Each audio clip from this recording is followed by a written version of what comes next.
Hi, folks, fellow panelists. It's great to be here. It's great to be here talking about Mali and the Sahel and West Africa in general, and the challenges that the last 15 months have brought into pretty sharp focus. I, of course, will claim that I saw all this coming and wrote about it in my book, and therefore you've got to run out and buy it, but that isn't really what I meant. I was given my UN assignment in the summer of '08. I was special envoy for Niger, a country in which I had never set foot. I think up to that point, I had visited 38 of Africa's 54 countries, but Niger wasn't one of them. And 6 months after that, I was a prisoner of Al-Qaeda in the Sahara. I did not expect for one moment that I might be subject to threat from Al-Qaeda in the Islamic Maghreb, an organization that was then only a year and a half old. In fact, Louis and I were kidnapped 500 kilometers further south than AQIM had ever operated before. I thought I might indeed be at risk vis-a-vis the Tuareg rebels with whom I was negotiating, or indeed a lesser threat from the government of Niger with whom I was negotiating. So I got that all wrong. The big threat actually came from the government of Niger, who I think handed me to Al-Qaeda. So everything I'm going to talk about, and I hope, Professor Klein, I don't exceed the time allocated for all of us. I'm going to talk to you about the Salafists, the jihadis, the Islamists, the Islamic fundamentalists who held me and draw conclusions about what they want and the threat that they still represent after Operation Serval has wound down. And I will try to make the case that they still represent a very significant threat, and one that we should be worried about, and one that Canadian policy should be factoring in. And that, of course, is presumptuous in the extreme, because that presumes there is a Canadian policy which might factor anything in. And, of course, I believe there isn't. Last week, the UN Security Council passed Resolution 2100 on the 25th of April. I'd be very interested to hear from Chris Dyke whether he thinks this elaborate and ridiculous resolution is likely to do anything of any use in the region other than cost everybody a whole bag of money and provide a glorious target for the jihadis. But I'm retired and free at last, and I can say whatever the hell I like, and it doesn't really matter, I suppose. So when my captor, Mokhtar Belmokhtar, attacked the In Animas liquefied natural gas plant at the end of January this year, the Algerians immediately put out a whole great smokescreen based around the premise that, oh, poor little Algeria, look at us suffering the impact of this ill-advised French Western adventure in Mali. And isn't that unfair and unfortunate, and sort of there should be a great deal of sympathy and perhaps even compensation for us having suffered this ignominy. How ridiculous. The Algerians would also like you to believe that there was a civil war in Algeria in the 90s and that it's now over. Certainly, I would argue there is a civil war in Algeria. It's still ongoing, and what you saw in Mali was part of it. The idea that the Algerian Belmokhtar, with an organization that is almost exclusively Algerian, would be attacking a plant in Algeria, and that this somehow has anything to do with Mali is preposterous. Mali was the extension of the Algerian Civil War, and I think we will see that extension tried again and again over the coming time. The French say they've killed a couple of hundred jihadis. If that's true, that's something like 10% of the group of Islamists who took northern Mali 15 months ago. Of course, you'll recall that the jihadis, AQIM and its various clones and splinters, made a rather strange alliance with Tuareg nationalists, and together they took over 2/3 of Mali from January to June last year. It was only a question of who would move first against the other. In fact, there are public statements of both AQIM and the movement for the liberation of the Azawad, the Tuareg nationalist movement, statements that each planned to take the other. And finally, in a night of the long knives, the Islamists, the numerically inferior Islamists, moved against the Tuareg nationalists, cleaned their clock, sent them fleeing to the surrounding countries, and imposed their dream of a Sharia regime over an area larger than France and Belgium. The Tuaregs tried on 2 occasions to return, to recapture their dream of a Tuaregistan, of a Tuareg national homeland, and each time they got beaten badly by the Islamists and then retreated to the various surrounding countries and began this rather hypocritical negotiation with the UN and ECOWAS, suggesting, well, we didn't really mean independence. We just wanted to, express our concern about being marginalized, and we're happy to work with you against the terrible Islamists who last week were our allies and who joined us in slitting the throats of 82 soldiers at Engeluk with their arms tied behind their backs as the movement for Lazouad went down the line, slitting the throats of each one. The Tuaregs, you will know, are a Berber people. They insist that they have been in North Africa and in the desert long before the Arabs ever showed up. They are a warlike caste. They have a very elaborate social organization, and they have dreamt of independence for millennia. And they felt, after first they were called on in the 70s to be the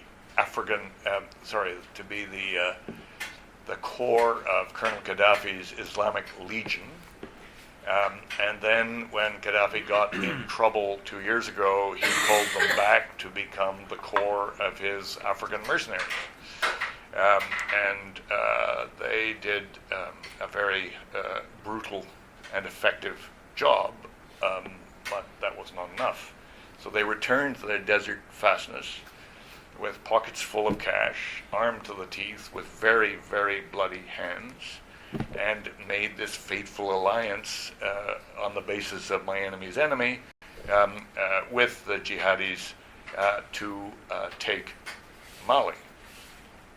The French moved with, I find, absolutely remarkable alacrity and decisiveness to stop the jihadis as they surged south through that narrow neck of Mali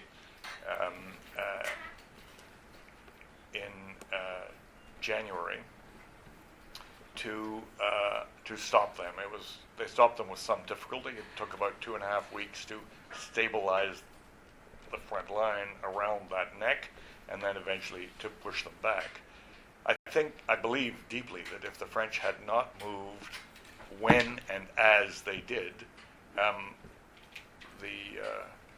instead of there being 7 French hostages, there would have been 6,000. All of our people in Bamako would have been in the hands of the jihadis, and they would have established an enormously powerful base from which it would have been very difficult to remove them without huge collateral damage within the southern Malian population.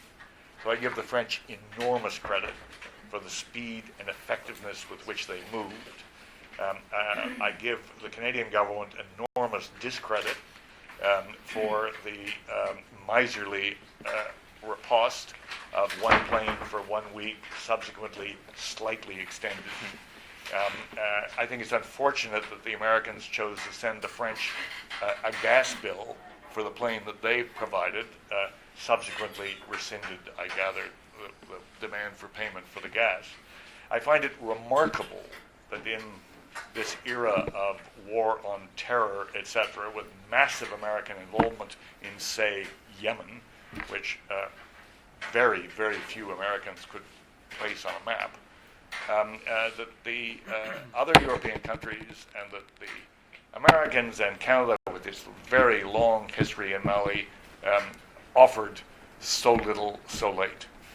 I believe that the threat represented by the jihadis is real and continuing to be real. The French acknowledge that they have not defeated al-Qaeda in the Islamic Maghreb. They have removed them from the large cities. They are in the mountains of the Sahara. They are being winkled out a little bit here and there. They have spread throughout the entire region. There are reports of them in Libya, of course, in Tunisia, and as far as Darfur. There has been a debate among securocrats as to whether these guys are all joined up or not. Are the different Salafist movements across North Africa joined up or not? Is Boko Haram got anything to do with AQIM and its clones, Ansardine or Ansaru or whatever? And indeed, Al-Shabaab out of Somalia attacking into Kenya, are they related? One of my captors was a kid called Obaida from Kano.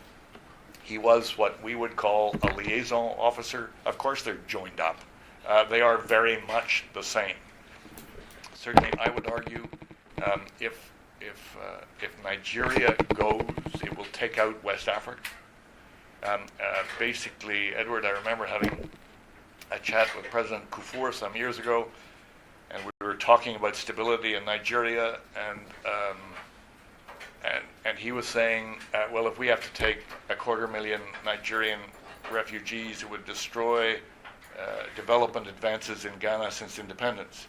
And my answer was, Mr. President, if you end up taking only 250,000, you will be very lucky indeed. So the Islamist threat to stability in Africa's most populous country is real indeed, as is, I would argue, the threat across the entire Sahel region. It has been somewhat contained and delayed by the French action, but it has not gone away. They would be the first to say. They have developed this elaborate exit strategy centered around Resolution 2100, which sees 11,000 peacekeepers, 7,000 Africans, 1,400 policemen, and that will be a way to get the French elegantly out the door, so that by the end of the year there will only be 1,000 left. The mandate for this force is extremely constrained, despite being Chapter 7. It is to protect people. It is to protect and encourage good governance, which I presume means trying to keep that ridiculous Captain Sanogo in some kind of box. But they are not asked to surge into the Iforgas Mountains and winkle out Al-Qaeda. They are rather to protect the major centers. Al-Qaeda probably hates the UN more than any other entity, and if you need proof of that, you can think of destruction of UN headquarters in Baghdad in 2003, in Algiers in 2007, and in Abuja in 11. They will love to target the UN force, and that will create some significant difficulty. So I believe the threat remains significant. I believe that Western rich countries, and particularly Canada, should be engaging much more robustly in trying to rebuild Mali. We used to have a program, an aid program in excess of $100 million a year. In January, the aid minister gloriously pledged $13 million to assist in the rehabilitation of Mali. And then there was, of course, our one plane for 1 week. We could do more. The aid donors have invested $60 billion in the region over the last 50 years. That's an investment I would think that's worth protecting.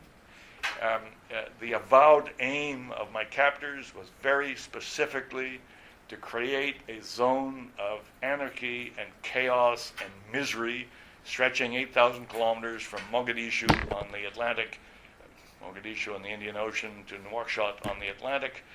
And in that chaos and anarchy, their jihad would flourish. That's what they said. I believe that is still their objective, and it should be something that we care about and work hard to prevent. Thank you. Okay, thank you. Well, thank you very much. Basically, what I'm going to do after Bob's excellent talk is just sort of highlight the topic that we had for this session was Canadian foreign policy and radical. So interests, we're talking about the region from a Canadian perspective. So we're talking about interests, we're talking about responsibilities, and we're talking about responses. Both maybe what could have happened before, but what we are now and what going forward. So that was sort of the outline of this. And so anyway, so that was the outline of this. And I wanted to identify just a couple of things, and we want to throw some things out there, mostly to generate some discussions and some debates after our contribution to this. So I'm going to talk a little bit about Canadian interests. If you're, and I'm not really, but even if you're a realist in terms of the old international relations theory perspective of when a country has interests in a region, and if you're thinking about economic interests, Canada has significant economic interests in the Sahelian region. And this is something that's not really talked about. And the only people who really talk about it, I think, are the people that are critical of those interests, because most of them are related to the extractive industries, sort of an area I've covered for quite a while.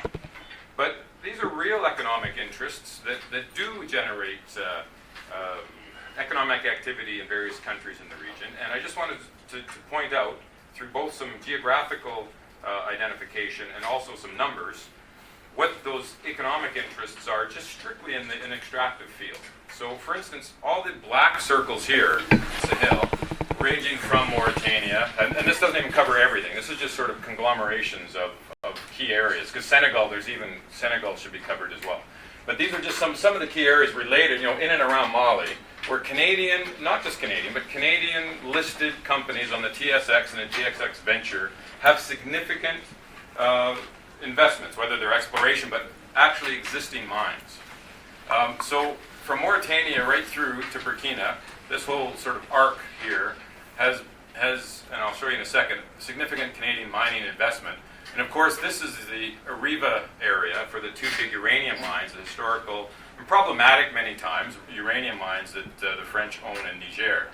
So there's certainly an arc there of, or you could say, economic interest that should generate some serious, some strategic thinking about the region, even though Peter says we don't think strategically about the region. But there's one reason maybe we should.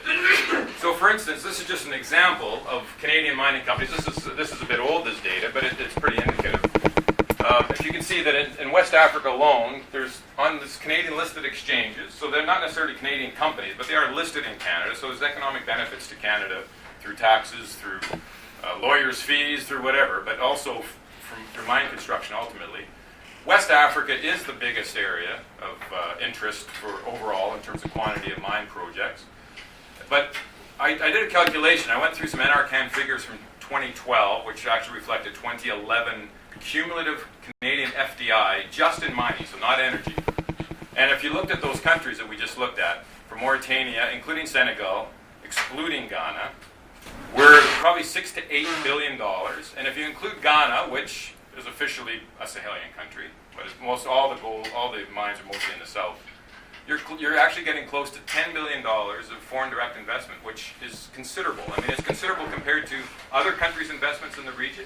It's considerable for the total Canadian investment in African mining, which is about $30 billion in total. So it's 1/3 of the Canadian economic interest just in mining, not counting energy, not counting small-scale businesses, etc. So that's, to me, there's an economic interest there. It's not saying, not into the old colonial style that means that we have to go and just secure the mine sites and worry about that kind of security. It means that we need resilient states that we've been involved in for many, many years, as Bob pointed out, so that these mining projects can actually help the local economies and not just be an enclave in the region which causes instability and has to be protected. So I mean, there's an economic interest that should drive Canadian policy.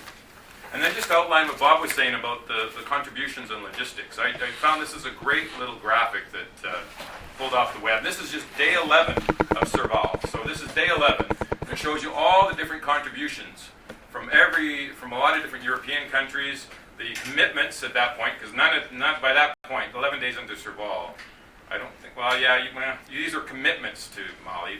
The African troops didn't move that fast, but you can see all the different commitments from around the area. And you can say, okay, well, Canada contributed, everybody else contributed little bits and pieces. But if you look at, like I said, the economic interest that Canada has had historically in Mali and neighboring countries, and then you also look at, as Bob said, the aid investment that we've made in Mali over the years, Canada's not just a bit player. We're acting as if we're a bit player in Mali, but we're not a bit player. So when Bob was pointing out, we were, it was actually up to $130 million per year of aid in the late 2000s in Mali, out of about a $1 billion a year total figure of aid. Canada was the 4th largest ODA contributor on aid. So we were one of the biggest investors in Mali and the region, we being Canadian listed companies, so the private sector. We had many Canadian NGOs, businesses, etc., delivering aid projects. But as the Canadian aid program evolved in the 2000s towards, budget support, away from project-based and program-based spending, you could see that, from the early 2000s to the late 2000s, we started actually just writing, basically giving money to the Mali central government through the finance ministry to distribute on agreed-upon programs, spending related to the poverty reduction strategy papers and development plans. But that's a whole different way of delivering aid than it had been in the past. So 70 million out of 100, you're looking at 60% of our aid is going as basically a cash grant to a central government, which during the late 2000s, now that we're starting to look back, the government was getting more and more, neo-patrimonial, less and less about good governance, more and more about how to distribute funds to maintain power. So Canada had a lot of people on the ground. We went through the lists of a lot of the aid programs. There's a lot of Canadians that have spent time in Mali, whether they're private sector, NGOs, teachers, public administrators, especially in the Auditor General's office, which we helped to set up there. So Canada has a lot of experience there.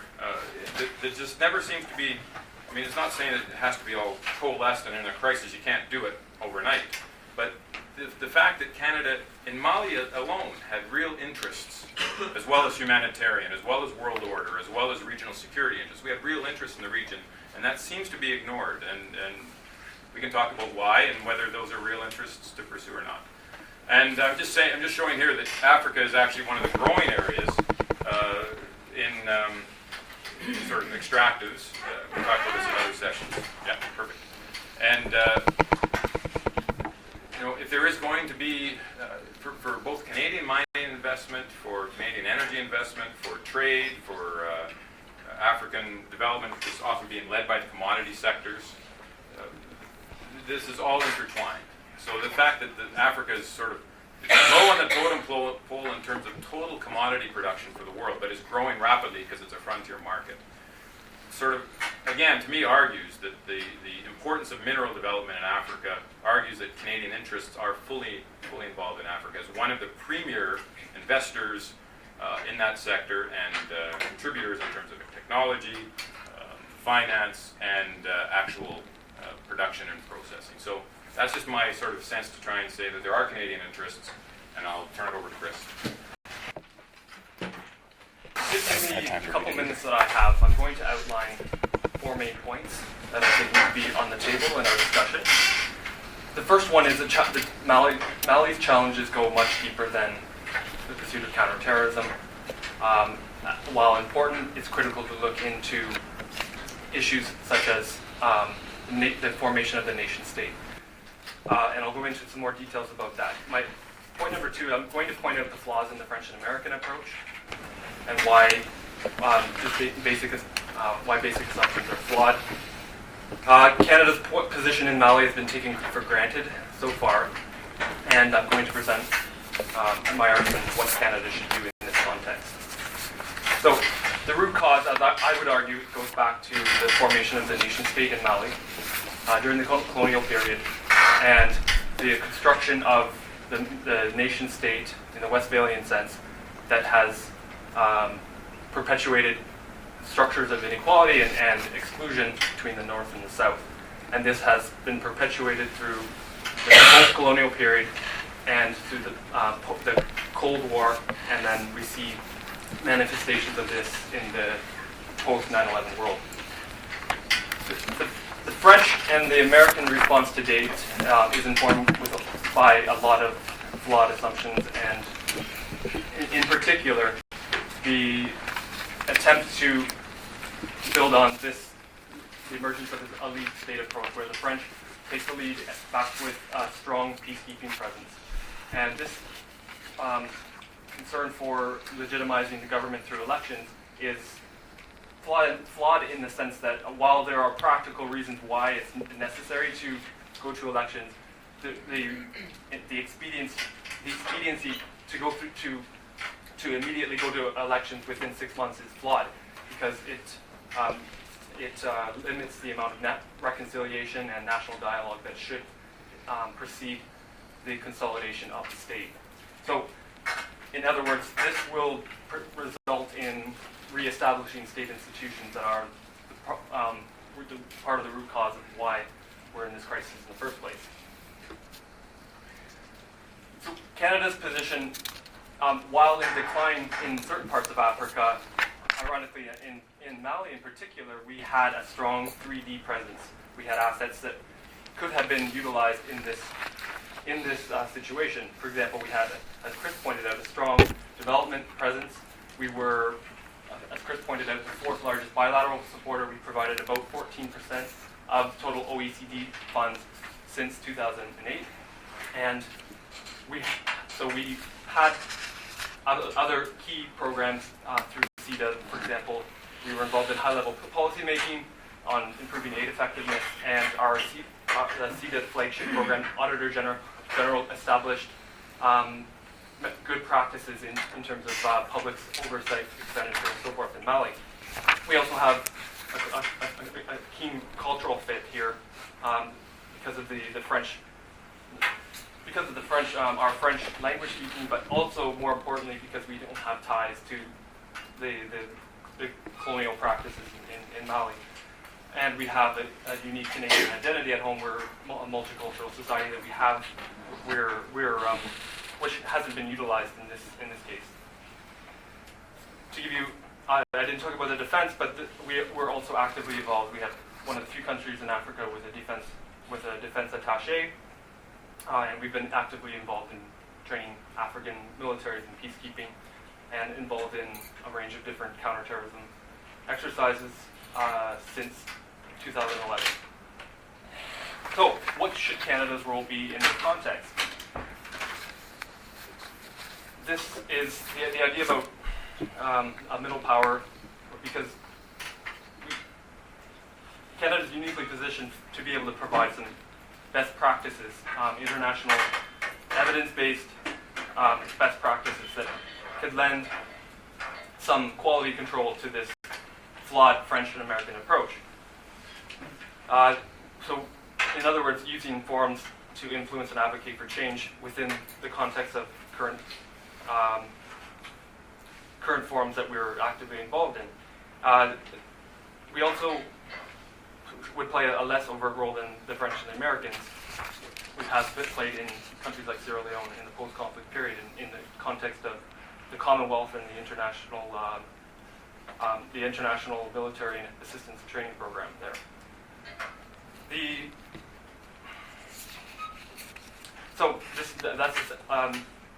This approach is less expensive as well and provides some application of best practices, quality control, in an approach that France and Americans have the greater influence. So I'll leave it to questions, and I'll pass it over to Edward. Edward, you first.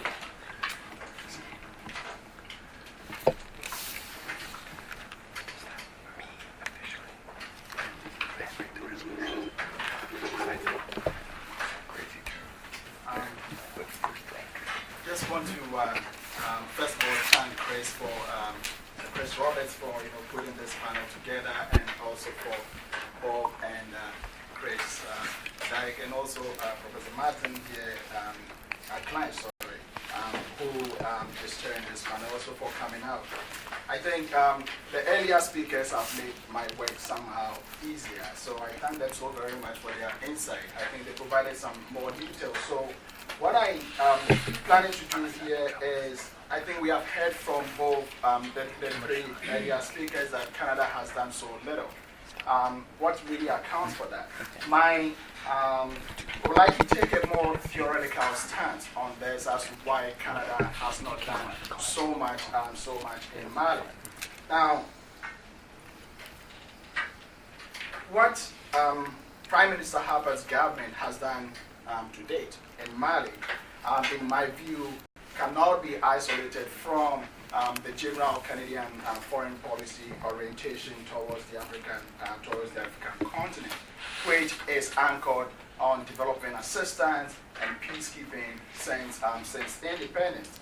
Now, what I also want to say here is that Canadian foreign policy is usually driven by the Prime Minister.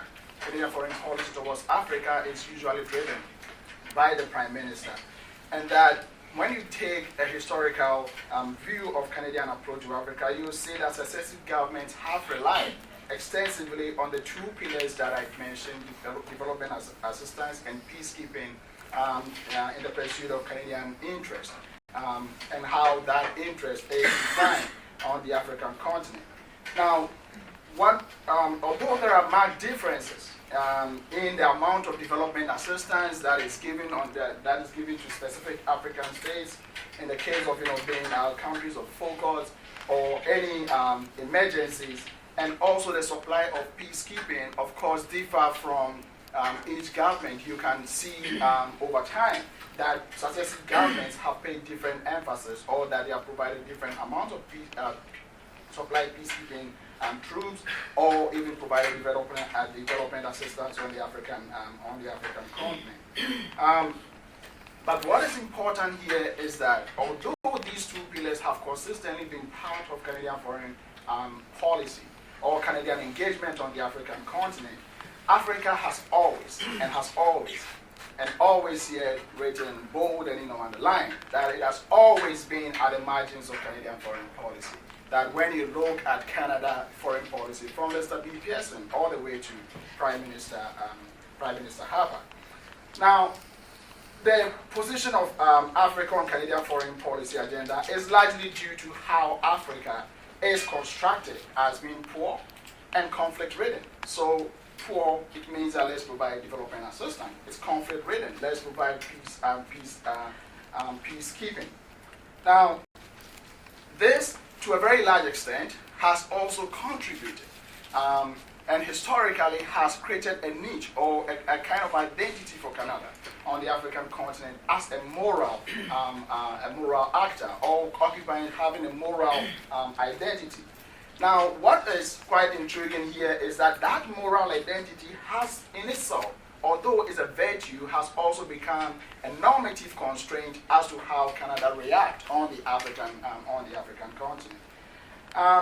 So, in a sense, Canada's engagement in Africa is couched in a moral obligation, and this moral obligation means that Africa does not really constitute latitude or is of little geostrategic or geoeconomic importance to Canada.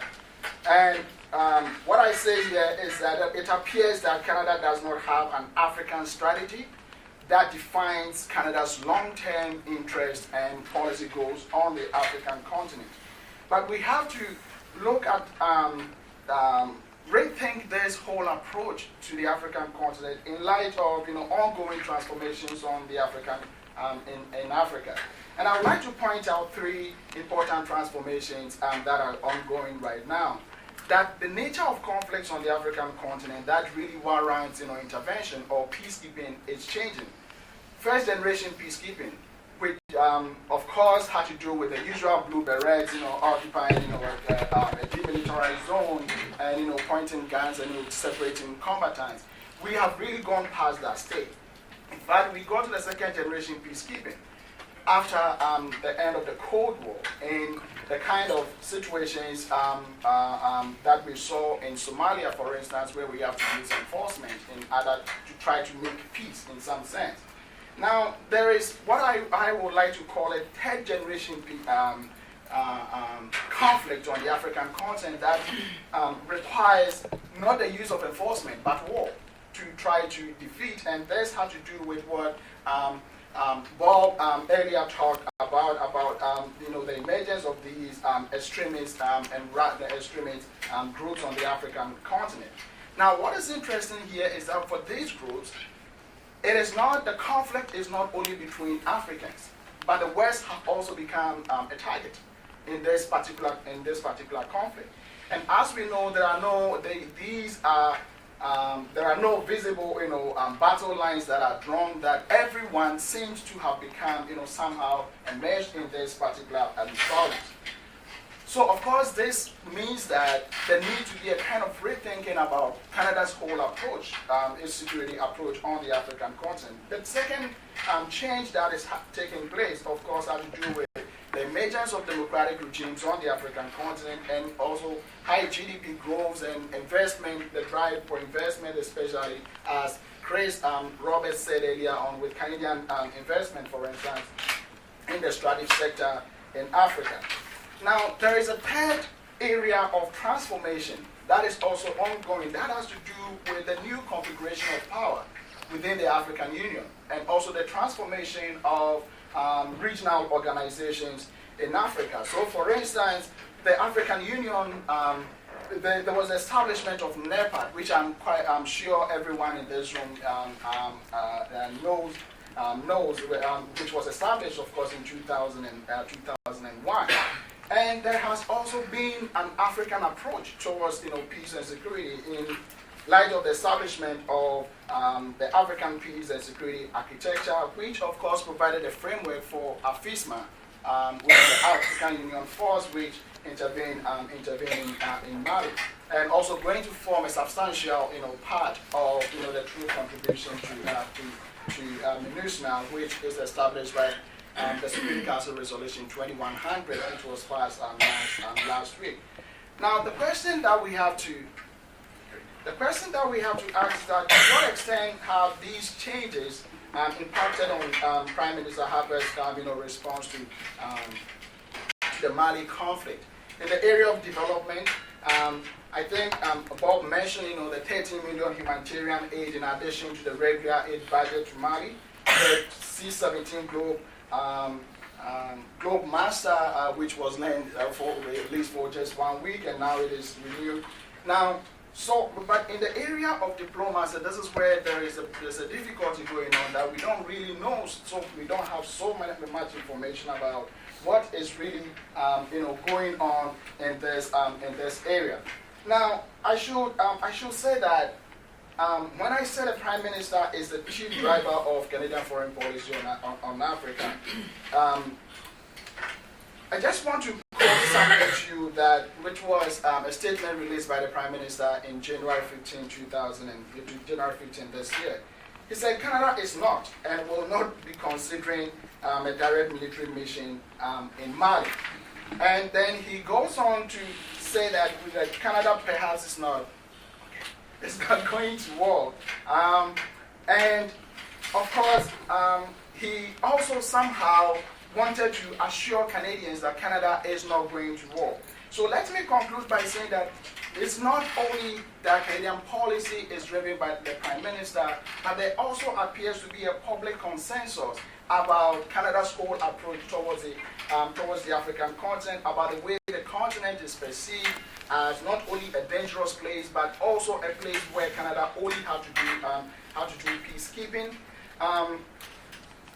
So in summary, my time is up. Let me say that although the Canadian Prime Ministers provide leadership on Canada's role in Africa, they appear to be constrained by what ought to be Canada's moral role and its perception of Africa as poor and conflict-ridden, and that the conflict in Mali provides, in my view, a perfect opportunity for Canada to really rethink its role on the African continent by embracing a more activist foreign policy that will is aligned strategically to the interest of Canada in Africa. Thank you very much. Okay, thank you. I will leave a half hour for questions from the floor, but I would like to ask a few questions first from the chair. One is based on reports I have received from friends that former President Ahmadou Toumani Touré, who is a one-time military man, had an understanding with Al-Qaeda in the Maghreb. There were Malian army units in the desert that were not engaged in combat with Al-Qaeda in the Maghreb. Al-Qaeda in the Maghreb was taxing the truck traffic that moves across the Sahara and that continued, and I think may be continuing to move across the Sahara. You may know more about that. And it doesn't block it because it taxes it. The Malian army has regularly been defeated every time they've gone head-to-head with the Tuareg. And if Ambassador Fowler's, one of the things I get from Ambassador Fowler's participation, comments, is that Niger may have had a relationship with Al-Qaeda in the Maghreb, which may have been a way of restricting Al-Qaeda's operations within Niger. And if I can extend that to even private concerns, we have, where we see this, the Canadian interests, I presume, are in the gold-bearing area here. Right there. And there are reports of mineral wealth up here, which is in Al-Qaeda. So if you can't control the desert, how can you protect these areas of mineral development? Anybody want to start? I'll start. First of all, I think Chris Roberts' outline of Canada's resource interests in the area is very much germane to Professor Klein's question. In fact, I was visiting a gold mine right there the day I was captured, a Canadian gold mine by a small outfit in Montreal called Semapo. The Arlet mines up here are, of course, the source of Saddam Hussein's weapons of mass destruction, his nuclear weapons, right? You remember President Bush in his State of the Nation, State of the Union speech in January 2003 allowed that he had proof positive that Saddam Hussein had acquired yellow cake from northern Niger, with which he had made his weapons of mass destruction. It was an absolute total fabrication, but nevertheless, the French have been mining uranium up here for 40 years. In September 2010, AQIM came into the Areva complex. It is enormous in Arlet. They pierced 3 concentric circles of security. The third circle being former legionnaires, very tough guys, took the 7 senior people of Areva out of their beds, including the mine manager and his wife, and took them off into the same part of the desert we were held in. The president, the mine manager is still there. if he's still alive. He's still there. Look, Professor Klein, let me begin by an absolutely obvious statement. There are no absolutes in Africa. One of my problems with the Mounties who were engaged in our case is that they divide the entire world into black hats and white hats. And there are good people and there are bad people. And when they got to Africa, they found they were all bad. I don't think there's a policeman in Africa that can live on his salary. And is it therefore surprising that they find ways to live? Certainly, the biggest problem in the Sahel is not Al-Qaeda or Salafism. It's poverty, it's overpopulation, it's climate change, it's desperation. There's not a country in that zone that has enough resources to govern. They can't, ATT could not afford an army, a road system, a health system, and an education system. And nor can any of the other countries in the region. And therefore they compromise. Basically, the Malian army didn't go north of there, ever. So the people who were north of there, which makes it easier when you're worrying about collateral damage, are probably up to no good. They're transporting drugs, or people, or cigarettes, or weapons, or religion. And yes, Al-Qaeda probably taxes them all. They made that fairly clear to me. And yes, the government in Bamako, way down here, knows that. But they can't do anything about it. And I don't know when they will soon be able to do anything about it. And despite 400 European military trainers who are going to train the Malian army how to hide behind a bush and then advance in small unit tactics, it's not going to teach them to fight and survive in the Sahara. It's a very complicated business, as the French found out. So ATT's negotiator for my release was a fellow called Baba, who ATT spoke to me at the moment of my liberation and subsequently as Mo Bandi. Baba is my bandit. Baba was from a tiny village about here, and he was indeed a bandit. He was an Arab Malian who was certainly a sometime part of Ansar Dine, a sometime crook, a sometime smuggler, and frankly, if you're dealing with Al-Qaeda, it's good to have those guys, because there seemed to be a dearth of RCMP guys who wanted to go up here and talk to Al-Qaeda. So yeah, does every government in the region have contacts with and some kind of an accommodation regarding? Answer, yes. Could I just do a quick follow-up, Bob? Do you see, though? A lot of the literature that came out was saying that partly it was, on one hand, you have a relationship with AQIM because you can't defeat them, but on the other hand, right, given Mali's political situation and the nature of this Bamako's relationship with the Tuareg population in the north, that was sort of, by having a relationship with AQIM, it was a way to keep the Tuareg people off kilter. That it was actually working with the AQIM to manage any kind the Tuareg problems. I think you're reaching.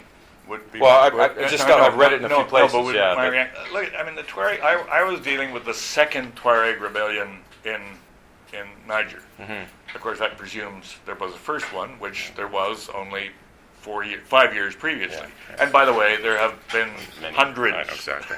Yeah. It's through the entire region. And every time there is a Tuareg rebellion, if the real players we haven't even talked about here. If the Tuaregs are rebelling to the west of that line, then the Algerians negotiate the peace. If it is to the east of that line, the Libyans would negotiate the peace. Each of them with a vivid, vested interest in the outcome. Every time there was a deal with the Tuaregs, in a dozen deals in Mali, 6 or 7 deals in Niger. The first aspect of the deal would be the poor, isolated Tuaregs need to be better integrated into the society of the country, and particularly in that they were nomadic, therefore they moved around a lot, therefore they didn't send their kids to school, therefore they were less educated, therefore they were less employable. What can you do with them? Well, you better put them in the army. So promise the Tuaregs jobs in the army. And they go into the army in Niger, and they go to the army in Mali, and then every now and then a charismatic captain or colonel says, okay, we've had enough of this army. Fellow Tuaregs, grab all the weapons you can, and we will walk out of the caserne and become rebels again. And this happens all the time. This very much happened in the Tuareg rebellion that we're talking about. So the governments in Bamako and Niamey are a little reluctant to play this record endlessly. The Tuaregs are much better integrated into society in Niger. The current prime minister of Niger is a friend of mine. His name is Brigi Rafini. He's a Tuareg chieftain from between Agadez and Arlit. A very sophisticated player, not in any way a revolutionary. You see Tuaregs all over the place walking around the streets of Niamey, less so in Bamako. But again, there isn't enough money to go around, and we always talk about basically the Tuaregs and the government. The political ethnic situation is much more complicated than that. Yeah. And I mean, there are the Tubu and the Pul, and they are watching the Tuareg very carefully. And if the Tuareg get the gun and get a lot, then they want some too. Yeah. And the avenue for getting some is so clear. One more. Do any of you want to follow up on this? Okay. Can I ask just one other question? And that's in the current conceded Canada's involvement in Mali has been very substantial. Those of us who've done research in Mali have confronted Canadian missionaries, Canadian NGOs, CEDA's presence. When I was there, I thought the Canadian embassy was more a branch of CEDA than the two Canadian officers there were CEDA people. They were not foreign affairs people.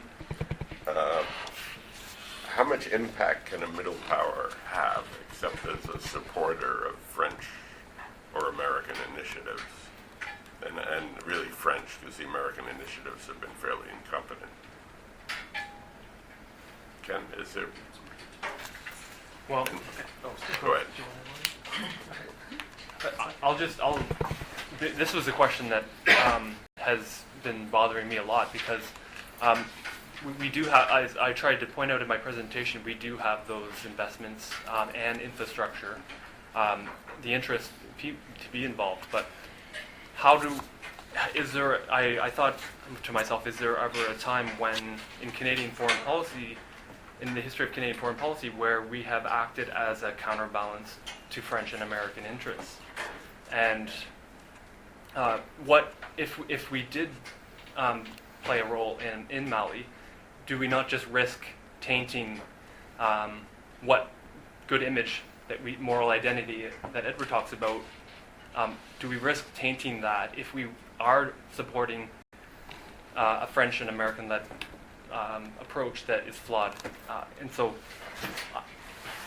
there's no easy answer to this, but yeah, that's one of the issues. Sure. Yes, Chris. With great respect, yes, there is an easy answer to it. There is not a Malian in the country that was not pleased to see France come in and kick the ass of Al-Qaeda. Al-Qaeda was threatening the whole way of life of the country. It was threatening the economic well-being, such as it is, which is almost nothing. I certainly agree, if the French had hung around for any length of time, it would have been indeed tainted. But you had here a very rare example of an intervention which was for good and against evil, in terms, at least in the Malian perspective.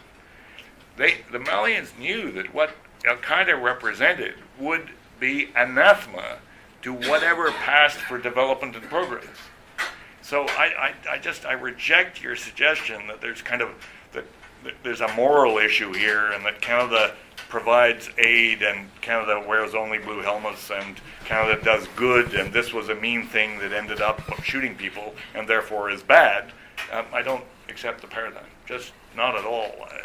I would like to have seen us, and I was quite vocal about this, with special forces in there, up in the desert, with the French, trying to keep Al-Qaeda at bay. I would like to have seen us with much more significant military assistance in logistics and support, both of the African force and of the French. I'm sorry we weren't, and that would have buttressed our commitment as Friends of Mali. Forget the moral stuff. As Friends of Mali, long-standing 60-year-old Friends of Mali, Friends of Africa. Where we used to be a friend of Africa, where are we now? The UNHCR, there are 500,000 refugees caused by this turmoil in the north. And they are refugees in countries which are all in the bottom 10 of the world in terms of poverty. Being a refugee in Mauritania is not fun. UNHCR has made a desperate plea for support. They need money now, and nobody's coming up with any money. UNICEF is less than a third, has less than a third of what they need to deal with children damaged by this thing. And Canada is doing nothing. That moral authority that you said is there is standing aside. So now would be the time for us to step up, and we're not doing it. And I agree. If I could just make one quick comment to that, and I think if we can distinguish between the immediate response and also the longer term, the peace building aspects. Right. So I think if we could distinguish between those, that we would then carve out. We could consider those as two distinct type of operations, interventions that. There is no peace building with Al-Qaeda.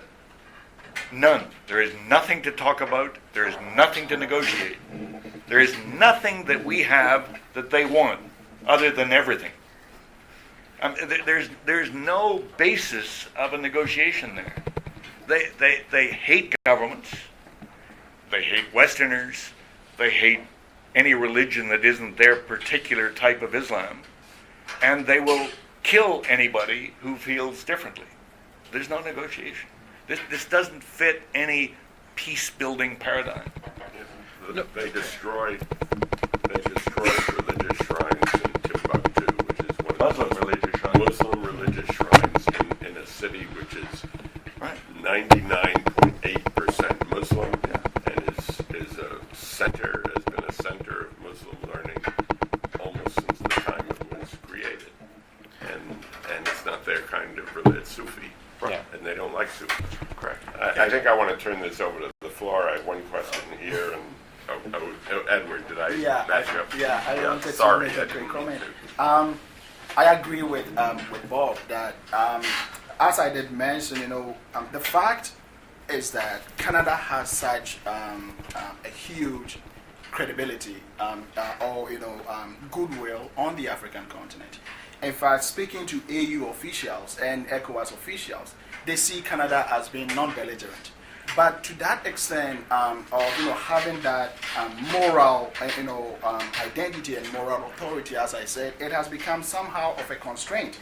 And this, to a very large extent, is also linked to how the whole, as I said, public consensus, and this is where perhaps Bob, there might be some constraints on the extent, on what governments can actually do on the African continent. There is a Harris Decima, poll that came out in February, and the poll basically said that a large majority of Canadians are actually opposed to sending Canadian forces or troops to fight, the Islamic insurgents in Mali. And my point here is that I think Mr. Harper reads those polls. Yeah, so to a very large extent, I think that political leadership has been somehow constrained, or that they use some of these posts as an excuse not to perhaps do even more. Yeah. But I would like to talk a little bit about a very important thing that really an important shift in Canadian approach to Africa, which actually started with the Liberal government. And when you and together with I've forgotten her name right now. The Supreme Court justices were appointed to be part of this Africa representative. You are appointed as the personal representative of the Prime Minister, and also that consultative group that really helped to mediate in the Darfur peace agreement. I think that this is a very important resource that Canada has, that it can build on such institutions of appointing eminent Canadians who have deep knowledge about the African continent to lead Canada's political role in political dialogue. Another thing that I would like to suggest, which of course is into the long term, is that Canada has also established a track record of helping the African peacekeeping centers of excellence, one which is located in Bamako. And the other is the Kofi Annan Peacekeeping Training Center, and also the Abuja War College. I think more resources, Canada should see the growing economic interest within the extractive sector, and see that these can be undone by any security threats or upheaval. So Canada should really channel in the long term more resources into these institutions, even as it leads, and reinvent itself as a middle, that middle power which mediates in conflict. But just one last quick point. You will say that some say that yes, we have lost all our moral authority on the African continent because the Africans didn't vote for Canada during the UN Security Council vote in 2010. Now I see that as quite episodic. It is not something that is in the long term. It does not. That moral thing has its roots in Canada's historical relationship on the continent, of not being a non-imperial power. It wasn't a colonial power. In that sense, believe it or not, among African officials, when you speak to them, they are still very, wary, especially when they are dealing with France or they are dealing with the UK or the United States. They don't have that same feeling towards Canada. And that is where I think that Canada has that niche to actually capitalize on this moral influence, to even back it with a lot more resources on the African continent. I believe, as Chris was saying yesterday, that there would have been a lot more, Malians, lining up the streets and waving at Canadians as they drive through, to go and attack the Al-Qaeda forces than, what we saw with the French troops. Okay. I have two questions here, and then here, there. Go ahead. Thanks. My question is for Ambassador Fowler, and to some extent for the other perspectives of the different panelists. If you were Prime Minister today of Canada, what would be the guiding principles of Canadian foreign policy in Africa? How would you take those principles and put them into action? Why would it be worth the cost of blood and treasure? Can I do all foreign policy without, and not just Africa? And we're going to be here for a couple of weeks. But what a nice question. Thank you. Look, I believe we have. I'm not one who believes that it should be about interests or it should be about values. It should be about both. I'm not a big believer in this middle power stuff. You're only a middle power if you act like a middle power, and if you don't act like a middle power, you're nothing. So I think we have strong friendships that we have nurtured over 3 generations in Africa. Chris has pointed out very clearly that we have very significant economic interests which I personally hope will significantly grow. I've been engaged in the development business around the edges. My first job was in CETA. Development does not produce jobs. It does not produce economic activity. What Africa needs is jobs and revenues. And African governments need revenues to govern. And they won't be able to govern, and they will suffer the kind of disasters we've been talking about unless they have those revenues. And I agree with those who have pointed out that the bloom is off the rose of direct budgetary support. It used to be the ultimate expression of we're all equal, there's no neo-colonial relationship here, we're not going to tell you that you've got to run this program in this place, instead we're going to give you $100 million and trust you to use it wisely. Well, we don't feel that way so much anymore. That didn't work out too well. So we're back. Aid can be absolutely vital around the edges. Certainly, I would argue aid is fundamental today in terms of support to HCR and support to UNICEF to stop the appalling abuse of people in the aftermath of this situation in northern Mali. And that's what aid's for, and we should certainly use it. Yes, that's a bit Band-Aid, that is a bit old-style aid, but it is the aid that's needed right now. So I would, let's look. What do we have now? We have 11 embassies in Africa, I think.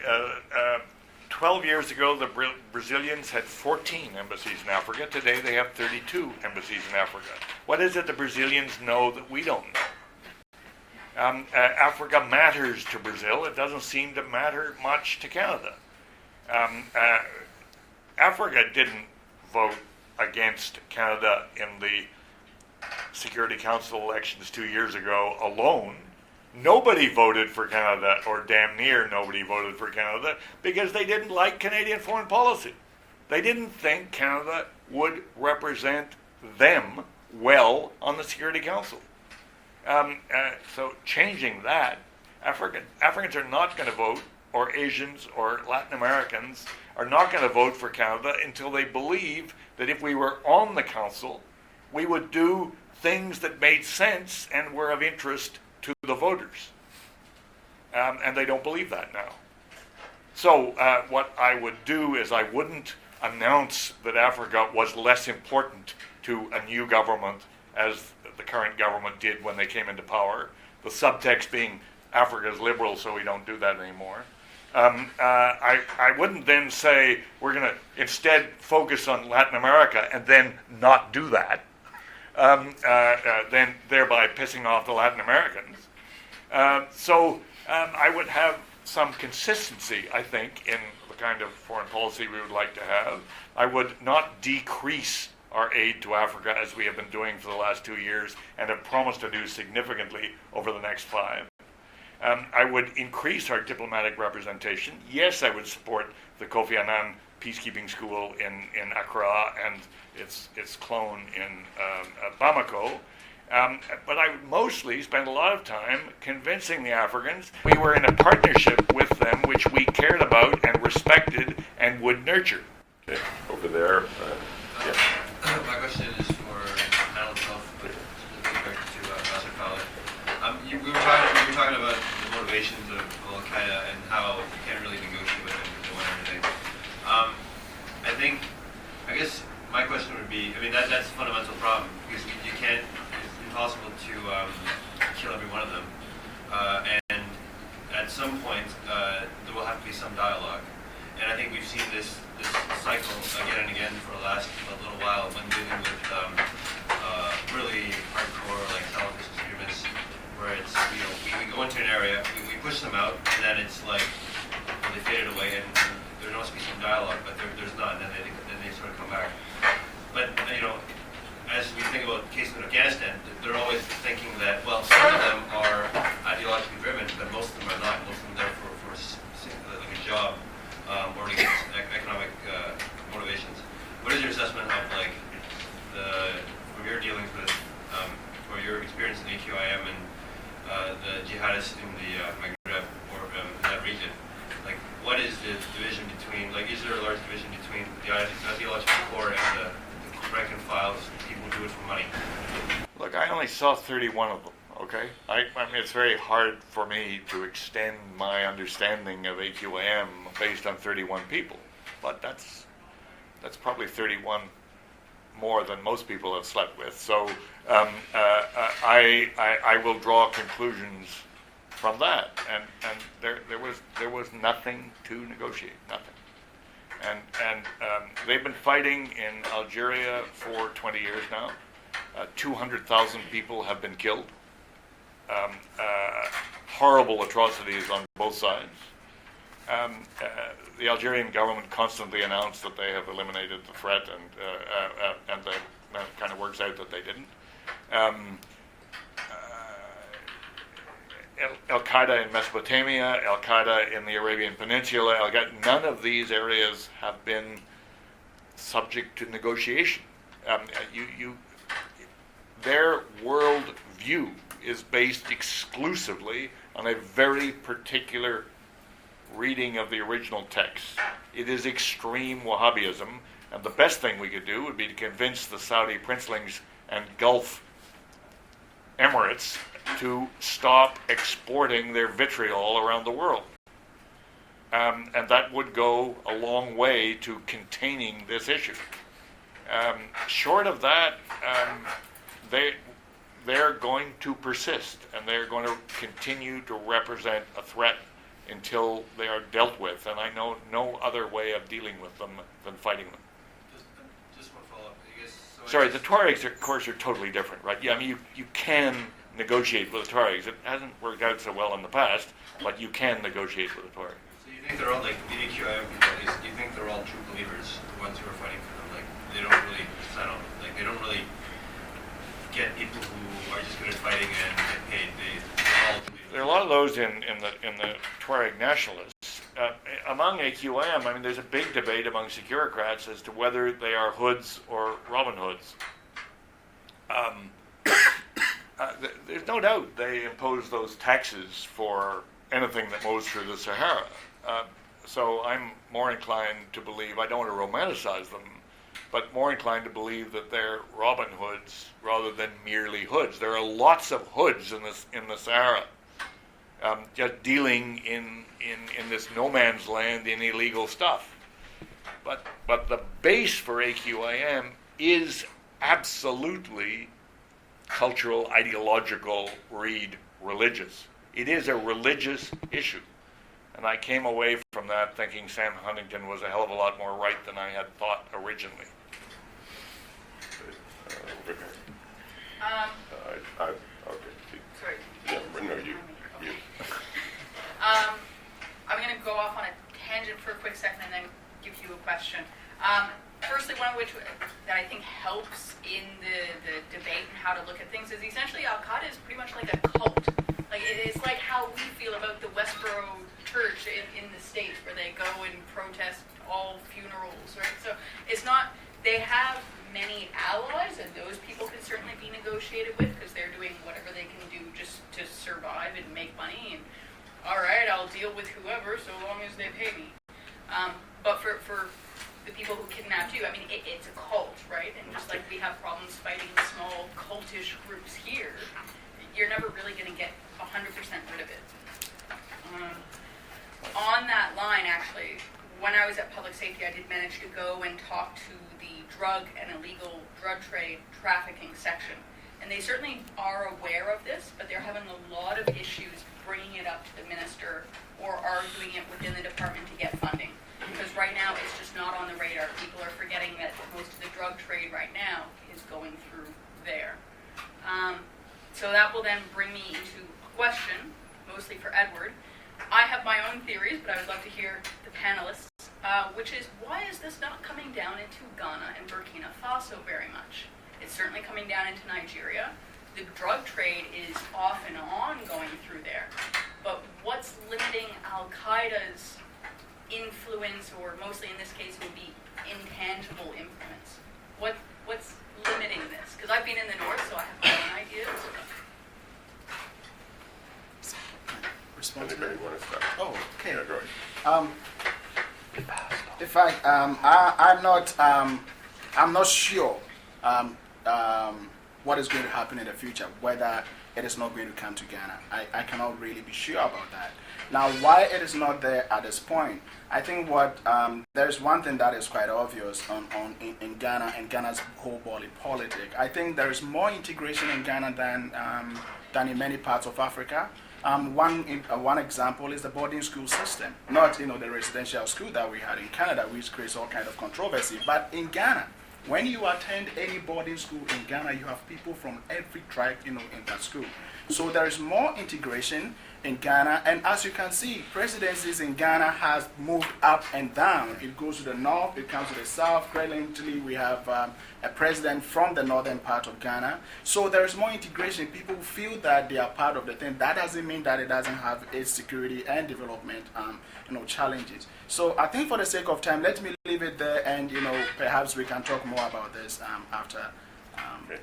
Anybody else? Just quickly, I think that, AQIM is certainly a cultish, you could call it a cultish faction of Islam.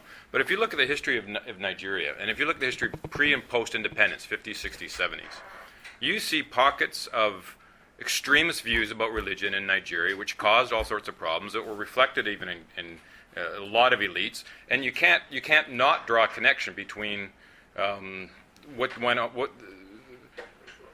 sort of extremist approaches to Islam from the 50s and 60s in response to the colonial state and to Boko Haram in northern Nigeria. You can't say this is something new, because there's been pogroms in Nigeria in the north since the 60s, right? And it has a lot to do with the colonial state and has a lot to do with all that stuff, but we have to deal with it now in today's world. We can't go back and start over. So I would just say that, and it's not just Islam. I'm not saying Islam always has extremism and always going on. Every religion has extremists, but there's something to do with Islam, how it's been approached and dealt with the colonial state, and I think that this is what Chris was trying to point out too. 33 years ago in Maiduguri, one of the centers of Boko Haram, I remember seeing the classic scene under the tree, the old guy with the beard sitting there with 5 or 6 young guys writing Quranic surah onto his slate and then sponging it off with a filthy rag and then drinking the dirty water as the words of the Prophet, words of God, come into the soul. Those old guys are sent out from the Gulf projecting a particularly radical form of Wahhabism, and you now can see that in southern Africa. You can see in what was a Christian fundamentalist state, Malawi, is now dotted with all kinds of little mosques with those same guys sitting under trees with those same little kids. And they are the future jihadis of tomorrow, and they scare the hell out of me.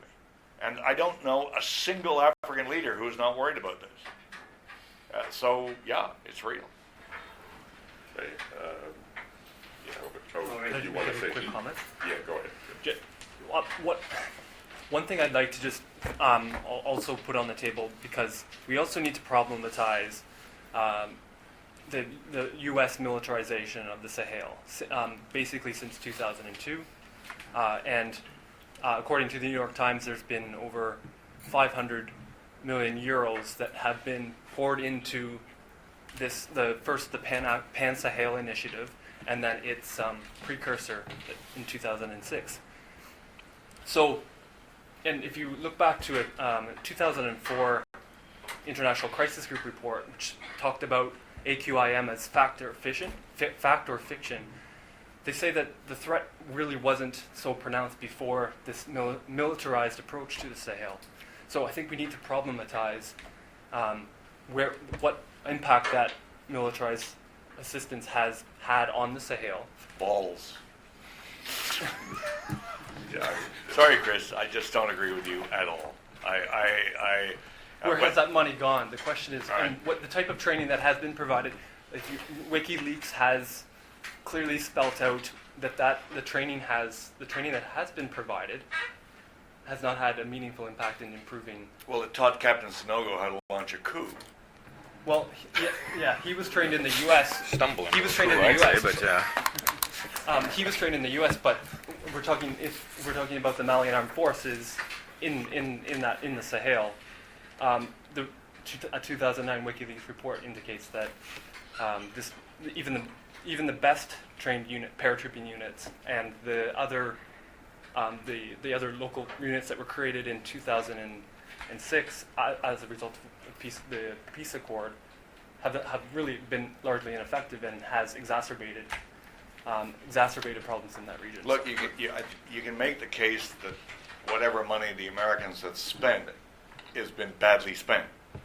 Certainly you can make that case. I just can't accept that you then make the connection that because that money has been badly spent, jihadism has grown in across Africa. You can make, I think, a better case to say that our failed invasions of Muslim lands in Iraq and Afghanistan, and more latterly in Libya, have had a hell of an effect on Islamist recruiting. I think you can certainly make that case. But I don't see AFRICOM and the Pan-Sahelian Initiative as growing Al-Qaeda. I don't think that's happening. I also don't think that $500 million is a huge amount of money spread over the Sahel. And much of it goes into training. If it went into weapons, those weapons would probably find their way into the MNLA or Tuareg. And where's Captain? I mean, there are Malian officers, including Tuareg officers, who were part of the units fighting with the French. Definitely. And Captain Sonogo is sitting in Kati right now, making a nuisance of himself. And until somebody has the authority and the guts to arrest him or, God forbid, kill him, he's going to be... I'm not sure I would be so forbidding, but there you go. That's right. Well, I don't like killing. I don't believe in capital punishment. So. Professor Klein, could I just make Yeah, a go ahead. comment? I guess I'm not disputing that, but the fact that that money has gone in, that much money has gone into training the paratrooping forces, and by the way, has neglected the infantry units, and this is part of the reason why they were humiliated by the surge south. But also the fact that the fact that they've actually been the fact that they've actually been pouring this money in, and it hasn't been effective because obviously the Al-Qaeda has made its presence felt in that region, and it's all that since 2002 at least, over more than 10 years of counterterrorism training, and look at where we are at right now. It's obviously been ineffective. So we need to problematize that. It has been totally ineffective. Yeah, go ahead. Well, look, I want to start by just, first of all, challenging this perception of Canada that Edward is presenting. Edward, I don't know who you're speaking with, but the people I speak with in Africa, in parts of Senegal and in Zambia, Malians, Nigerians, people that I speak to are very aware of Canada's position, say, in relationship to the Israeli state. They see Canada's foreign policy in relationship to Afghanistan, and they see what it's doing on the continent, and they see it increasingly as a colonial power. So your perception is very, very limited. Now, I'm really surprised that throughout this whole discussion, not one person has talked about the history of neoliberal economic policies on the continent, which Canada was supporting. Bob alluded to the kinds of poverty that exist. But the fact is that neoliberal economic policies forced the dismantling of much of the state infrastructure here that affected people's lives. Healthcare systems, schools. So now you have, throughout this whole region here, a nearly 50% unemployment rate of people who are just entering the age where they should be, having children, getting jobs, and starting to have a sense of pride or whatever in their adulthood, and they can't. So they are utterly demoralized on a daily basis, and all of these Canadian mining interests that are there dispossess people. Now, you cannot say that the gold on the Birmingham mining belt does not take people's grazing land, it takes people's planting lands. So those are the people that then end up in urban centers with nothing to do, and CETA doles out a couple of dollars, which the mining executives get to give to them and make them the mining companies look really good. But, Africans know that those mining company executives have multi-million-dollar incomes, and they see there is an enormous global injustice, and Canada has facilitated that. Canada has been implicated in all of that process for the last 30 years. Added to that, there's an agricultural crisis across this region, and that is related to much broader issues such as Canada's policies around climate change, Kyoto, and absolutely the worst perceptions the world can have. Like Canada has created the worst perception of itself globally around that, and Africans are not ignorant of that. So to say that Canada can come in and be a benign middling power that can broker something is I think very naive. Now, I'm not saying I understand all that's going on there, but if you want to read some alternate perspectives, I have written 3 articles that are on this on Al Jazeera, English. You can go and see they're very cranky, but I think that I think it's ridiculous that you can have 4 excellent minds here that can talk about this problem and can't historicize it in relation to those broader foreign policy issues. I'm glad to see somebody else is cranky, so that's okay. Can I have a quick Go ahead. Okay. And then I'm going to get one more question. Okay.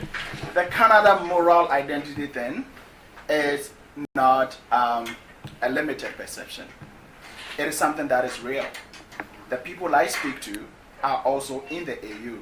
The people I speak to are also in ECOWAS. And how much influence do they have among the 50% unemployed? Probably they are looked at as sellouts of their country. Sellouts. All right. Now you talk about neoliberal policies. Unfortunately, I'm not part of that African generation who want to put every single blame on the colonialists, or who want to put every single blame on outsiders and their influence on the continent. The fact is that Africa has an agency.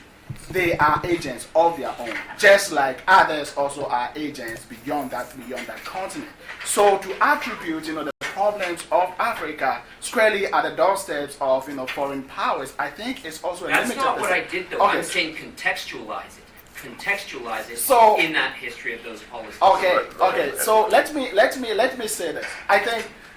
I think perhaps this might solve it, and we can have a long conversation after this. I'm really into this, and I really would like to challenge you too on these conversations, so we can have a long conversation.